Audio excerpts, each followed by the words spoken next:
Earth has not anything to show more fair, পৃথিবীতে কিছুই নেই যেটা আরও বেশি সুন্দর হবে। মানে এর চেয়ে বেশি সৌন্দর্য কোনো কিছুতেই নেই দেখানোর মতো। মানে এই লন্ডন সিটির যে সৌন্দর্যটা সেটাই হচ্ছে best according to the poet. দেখো বলেছে আর্থ হ্যাজ নট এনিথিং, পৃথিবীতে কিচ্ছু নেই, টু শো মানে দেখানোর মতো, মোর ফেয়ার মানে আরও বেশি সুন্দর। মানে এই লন্ডন সিটির যে সৌন্দর্য এর চেয়ে বেশি সুন্দর দেখানোর মতো আর কিছুই নেই এই পৃথিবীতে। Dull would he be of soul, সে খুব বোকা। ডাল উড হি বি মানে হচ্ছে হি উড বি ডাল, ডাল মানে হচ্ছে বোকা, তাহলে হি উড বি ডাল মানে সেই মানুষটা বোকা হবে।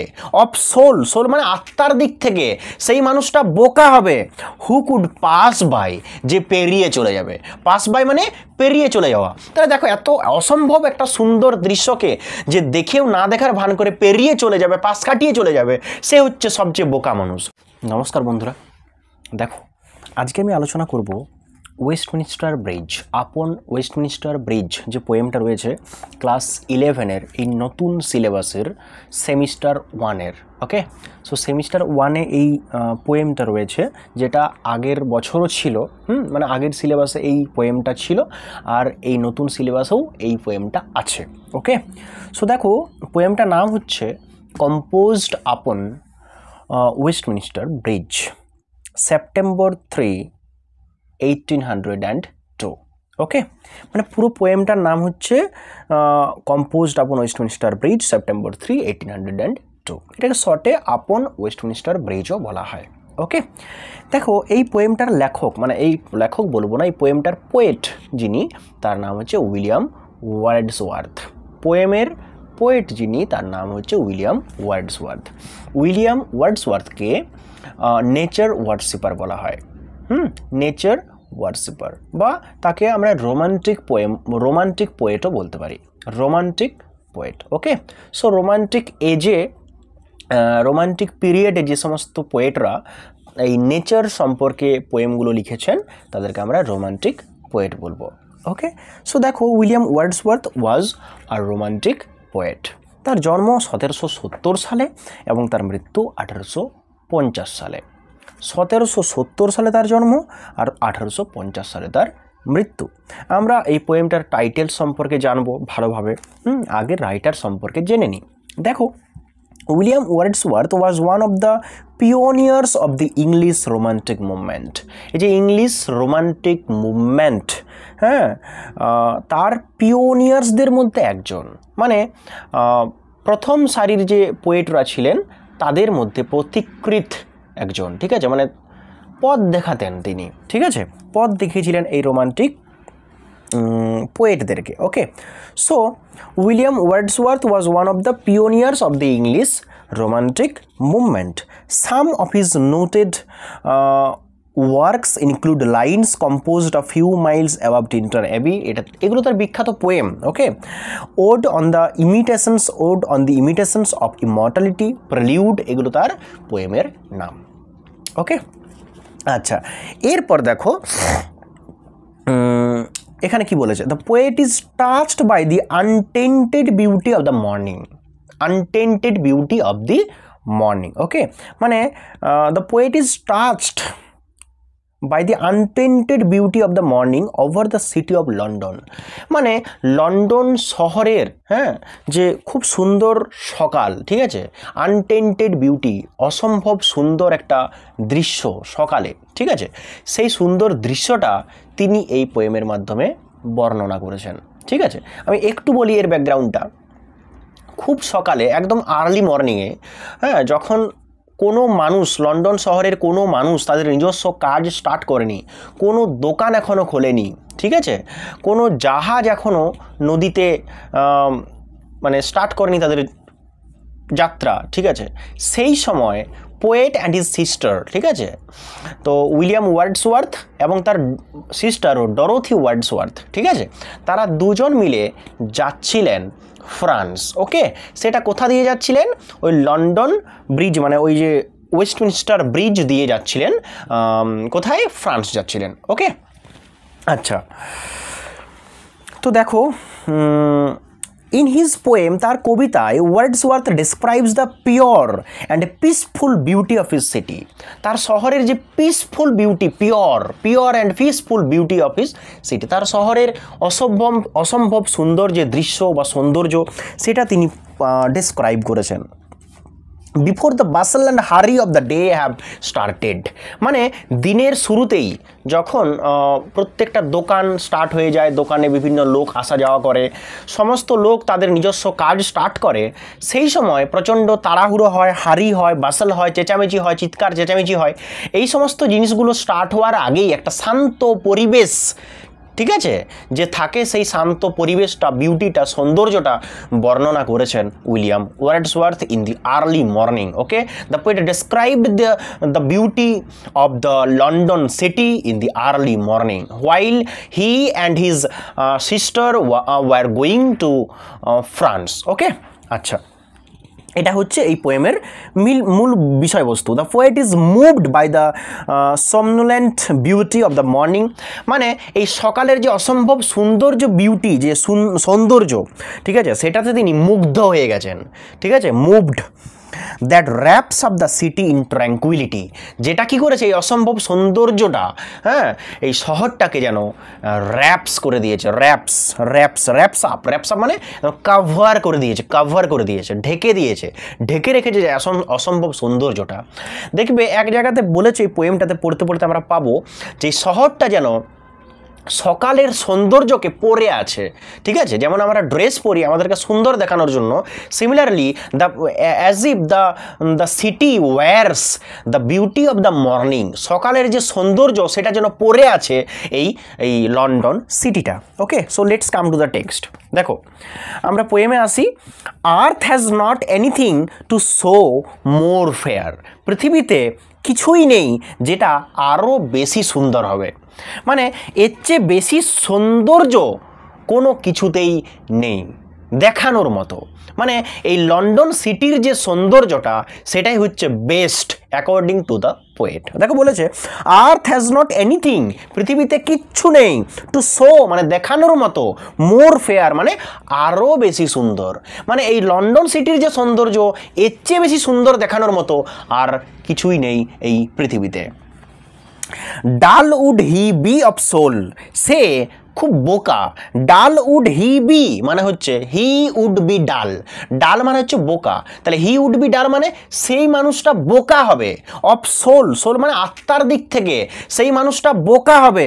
হু কুড পাস বাই, যে পেরিয়ে চলে যাবে, পাস বাই মানে পেরিয়ে চলে যাওয়া। তাহলে দেখো, এত অসম্ভব একটা সুন্দর দৃশ্যকে যে দেখেও না দেখার ভান করে পেরিয়ে চলে যাবে, পাশ কাটিয়ে চলে যাবে, সে হচ্ছে সবচেয়ে বোকা মানুষ। So he would be dull of soul who could pass by. আর সাইট একটা দৃশ্যকে, মানে এখানে লন্ডন সিটির যে দৃশ্য সেটাকে বলা হয়েছে। আর sight so touching in its majesty, so touching, এত সুন্দর একটা দৃশ্য যেটাকে মনকে ছুঁয়ে যাবে, সো টাচিং স্পর্শ করে যাবে, স্পর্শকাতর একটা দৃশ্য।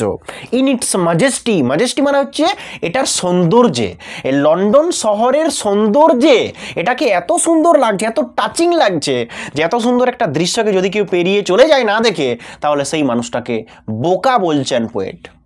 ওকে,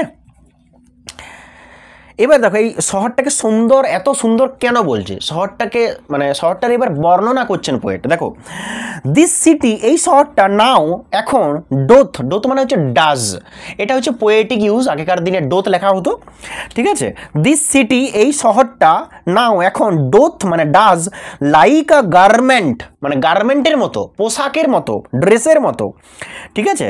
ওয়্যার, ওয়্যার মানে পরে আছে, এই শহরটা পোশাকের মতো পরে আছে। The beauty of the morning, the beauty of the morning, সকালের সৌন্দর্যকে পরে আছে, সকালের সৌন্দর্যকে পরে আছে এই শহরটা। সাইলেন্ট মানে একদম চুপচাপ। বেয়ার, বেয়ার মানে ফাঁকা, জনহীন, জনশূন্য। শিপস মানে জাহাজ। টাওয়ার্স, টাওয়ার্স মানে উঁচু উঁচু স্থান। ডোমস গম্বুজ। থিয়েটার্স, থিয়েটার্স মানে নাট্যশালা, ঠিক আছে। আচ্ছা, অ্যান্ড টেম্পলস লাই, এবং মন্দিরগুলো পড়ে আছে, এই সমস্ত জায়গাগুলো যেন পড়ে আছে। Ships, towers, domes, theatres and temples lie, এগুলো যেন পড়ে আছে কোনো জায়গাতে, মানে এরা এখনও তাদের কাজ শুরু করেনি, মানে জাহাজ এখনও পর্যন্ত জলে তাদের জার্নি, তাদের ট্রাভেলিং স্টার্ট করেনি, তাদের যাত্রা শুরু করিনি এখনো পর্যন্ত। এগুলো যেন পড়ে আছে ফাঁকা মাঠের মধ্যে। ওপেন আনটু দি ফিল্ডস, মানে মাঠের মধ্যে, ফাঁকা মাঠের মধ্যে যেন পড়ে আছে এরকম মনে হচ্ছে, ফাঁকা মাঠের মধ্যে যেমন পড়ে আছে। Open আনটু the fields and to the sky, and to the sky, sky মানে আকাশ, এবং আকাশ পর্যন্ত যেন ছুঁয়ে যাচ্ছে, মানে খোলা আকাশে আছে, তার মানে খোলা আকাশে এবং খোলা মাঠে, ফাঁকা মাঠে যেন এই সমস্ত জিনিসগুলো পড়ে আছে। Towers, domes, temple, ships, this lie like like someone is lying in a open field, মানে একটা ওপেন ফিল্ড, ফাঁকা মাঠে যেমন কোনো একজন শুয়ে আছে, পড়ে আছে, সেটা যেমন লাগে, সেই একই রকমভাবে এখানে যেন এই সমস্ত জিনিসগুলো পড়ে আছে। ওকে, আচ্ছা, open আনটু the fields and to the sky, all bright, সব যেন ব্রাইট লাগছে, ব্রাইট মানে চকচকে, ঝলমলে লাগছে, ব্রাইট মানে উজ্জ্বল, অ্যান্ড গ্লিটারিং মানে ঝলমলে, গ্লিটারিং মানে হচ্ছে ঝলমলে, অল ব্রাইট অ্যান্ড গ্লিটারিং, সব কিছু যেন উজ্জ্বল এবং ঝলমলে লাগছে। In the smokeless air, in the smokeless air মানে এখানে কোনো স্মোক নেই, ধোঁয়া নেই, ধোঁয়াহীন বাতাসে, চারিদিকটা যেন পরিষ্কার, clean, neat and clean. Okay, smokeless air, clear স্কাইয়ে। Okay, never did sun more beautifully steep, never did sun more beautifully steep, মানে সান কখনো, নেভার মানে কখনোই না, সান মানে সূর্য, এটাকে সাজালে এরকম হবে, নেভার ডিড সান মোর বিউটিফুললি স্টিপটাকে এরকম করলে হবে, মানে নিজের মতো করে যদি সাজাই, হ্যাঁ, তাহলে কেমন হবে, the sun never, the sun never steep, the sun never steep, but the sun did never steep more beautifully, এত সুন্দরভাবে কখনো সূর্যের আলোটা পড়েনি। সান মানে সূর্যের আলো, the sun never science, okay, never science মোর বিউটিফুললি, এরকম বলতে পারি, মানে সূর্য এত সুন্দরভাবে কখনো কিরণ দেয়নি, সূর্যের আলোটা এত সুন্দরভাবে কখনো পড়েনি। স্টিপ মানে হচ্ছে সূর্যের আলোটা পড়া, ঠিক আছে, কোথায় পড়া, ইন ইজ ফার্স্ট স্প্লেন্ডার, তার প্রথম সৌন্দর্যে। একটা সূর্যের আলোটা যখন আমরা প্রথম দেখতে পাই, যখন সূর্য ওঠে পূর্ব আকাশে, তখন আমরা দেখি সূর্যকে কত সুন্দর দেখায়, তার প্রথম সৌন্দর্যে সূর্যকে যত সুন্দর দেখায়, হ্যাঁ, এত সুন্দরভাবে আগে কখনো পড়েনি। ভ্যালি, রক অর হিল, কাদের উপরে, ভ্যালি মানে উপত্যকার উপরে, রক মানে পাথর, বড় পাথরকে রক বলা হয়, বা ছোট পাহাড়কেও রক বলা হয়, অর হিল অথবা পাহাড়ের উপরে। তাহলে পাথর, ভ্যালি বা হিল, পাহাড়ের উপরে এত সুন্দরভাবে সূর্যের আলোকে কখনো আমি পড়তে দেখিনি। নেভার স আই, আমি কখনো দেখিনি, মানে আই নেভার স ইট, আমি কখনো দেখিনি। নেভার ফেল্ট, আমি কখনো ফিল করিনি, আমি কখনো অনুভব করিনি। আ কাম সো ডিপ, এত শান্তি, আ কাম একটা শান্তি, সো ডিপ এত গভীর শান্তি, এত গভীর শান্তি আমি কখনো ফিল করিনি, কখনো অনুভব করিনি, কখনো দেখিনি, কখনো এত সুন্দর দৃশ্য এই পাহাড়, ভ্যালি, পাথরের উপর পড়তেও দেখিনি।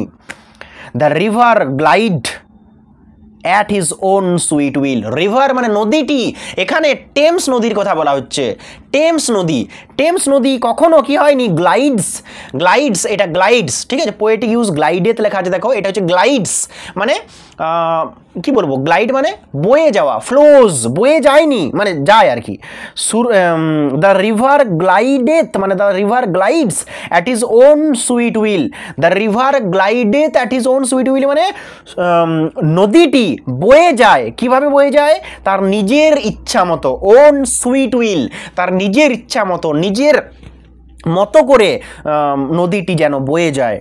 ডিয়ার গড, হে ঈশ্বর, the vary houses SIM asleep, এই বাড়িগুলো, সামনের বাড়িগুলো এখনও ঘুমন্ত অবস্থায় আছে, এখনও বাড়ির মানুষগুলো হয়তো ঘুমোচ্ছে। দেখো বাড়ি কি ঘুমোয়? বাড়ি ঘুমোয় না, বাড়ি শান্ত অবস্থায় থাকে, মনে হয় যেন ঘুমোচ্ছে।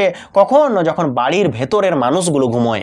তাহলে এই বাড়িগুলো এখনও মনে হচ্ছে ঘুমোচ্ছে বলে। And all that mighty heart is lying still, এবং এই মাইটি হার্ট, এবং এই পুরো মাইটি হার্ট মানে হচ্ছে লন্ডন সিটি, এই লন্ডন শহরটি এখনও স্থির অবস্থায় শুয়ে আছে। ঠিক আছে, লাইং স্টিল, এখনও যেন শুয়ে আছে, লাইং মানে শুয়ে আছে। ওকে, এই হচ্ছে আমাদের পোয়েম ওয়েস্টমিনিস্টার ব্রিজ, আপন ওয়েস্টমিনিস্টার ব্রিজ। এই পোয়েমটা সম্পর্কে আরও একটু বলে দিই আমি। এই পোয়েমটা দ্য পোয়েট মানে উইলিয়াম ওয়ার্ডসওয়ার্থ তার বোনকে নিয়ে ইংল্যান্ড থেকে ফ্রান্স যাচ্ছিলেন, একটা ঘোড়ার গাড়িতে করে, একটা ক্যারেজে চেপে ঘোড়ার গাড়িতে করে যাচ্ছিলেন। সেই সময় আর্লি মর্নিংয়ে তিনি দেখতে পান এত অপূর্ব সুন্দর একটা দৃশ্য, এবং সেই সময় ঘোড়ার গাড়ির ওপরে তিনি চাপেন এবং চেপে পড়ে এই কবিতাটা লেখেন, এই কবিতাটা কম্পোজ করেন। তাই লেখা আছে কম্পোজড আপন ওয়েস্টমিনিস্টার ব্রিজ, মানে ওয়েস্টমিনিস্টার ব্রিজের ওপরে। ওয়েস্টমিনিস্টার ব্রিজ কোথায় আছে? লন্ডনে আছে। ওয়েস্টমিনিস্টার ব্রিজের ওপরে এই কবিতাটা লেখা হয়েছে। ওকে, কত তারিখে? 3 সেপ্টেম্বর, সেপ্টেম্বরের 3 তারিখে লেখা হয়েছে 1802 সালে। 1802 সালে সেপ্টেম্বরের 3 তারিখে এই কবিতাটা লেখা হয়েছে। This poem is a sonnet, এই পোয়েমটাকে বলা হয় সনেট। সনেট মানে কি? সনেট হচ্ছে 14 লাইনস পোয়েম, মানে 14 লাইনের কবিতাকে বলা হয় সনেট। চতুর্দশপদী কবিতা, 14 লাইনের কবিতা। এই সনেটের দুটো ভাগ হয়, একটা হচ্ছে ইটালিয়ান সনেট বা পেট্রাকান সনেট, আর একটা হচ্ছে শেক্সপিয়ারিয়ান সনেট। ইটালিয়ান সনেট বা পেট্রাকান সনেটের দুটো পার্ট থাকে, একটা হচ্ছে অক্টেভ পার্ট, একটা হচ্ছে সেস্টেট পার্ট। মানে প্রথম অক্টেভ পার্টকে বলা হয়, প্রথম অক্টেভ পার্টে 8টা লাইন থাকে, আর তারপর সেস্টেট পার্টে সেখানে 6টা লাইন থাকে। প্রথম 8টা লাইনকে বলা হয় অক্টেভ, তারপরে 6টা লাইনকে বলা হয় সেস্টেট। এটা হচ্ছে একটা ইটালিয়ান পোয়েম বা পেট্রাকান পোয়েম, মানে সনেট, পেট্রাকান সনেট। ওকে, পেট্রাকান সনেট বা ইটালিয়ান সনেট। আরেক ধরনের পোয়েম হয়, যে আরেক ধরনের সনেট হয়, যেটা হচ্ছে শেক্সপিয়ারিয়ান সনেট। শেক্সপিয়ার যে পোয়েমগুলো স্টার্ট করেছিলেন এবং তারপর আরও অনেকেই লিখেছেন সেই ধরনের কবিতা, সেই কবিতাগুলো বলা হয় শেক্সপিয়ারিয়ান সনেট। শেক্সপিয়ারিয়ান সনেট 3টে কোয়ার্টারেনে ভাগ থাকে, মানে 4টে লাইন মিলে একটা কোয়ার্টারেন হয়, সেরকম 3টে কোয়ার্টারেন থাকে, 3 4 12 লাইন, আর একটা কাপলেট থাকে, রাইমড কাপলেট। কাপলেট মানে হচ্ছে জোড়া লাইন, ঠিক আছে, একটার সাথে আরেকটা মিলবে, একটা লাইনের সাথে আরেকটা লাইনের ছন্দটা মিলে যাবে। বোঝা গেল? এই হচ্ছে আমাদের এই পোয়েম ওয়েস্টমিনিস্টার ব্রিজ। আশা করি বুঝতে পেরেছো পোয়েমটা খুব সহজ, খুব ভালো, আর এটা থেকে প্রচুর কোশ্চেন আসে, ঠিক আছে, যেগুলো তোমাদেরকে প্র্যাকটিস করতে হবে। আমি নেক্সট ভিডিওতে আলোচনা করব কি কি কোশ্চেন হতে পারে, আর ওই কোশ্চেনগুলো পরপর আমি তোমাদেরকে এমসিকিউ আকারে দিয়ে দেবো। ওকে, থ্যাংক ইউ অল, টাটা।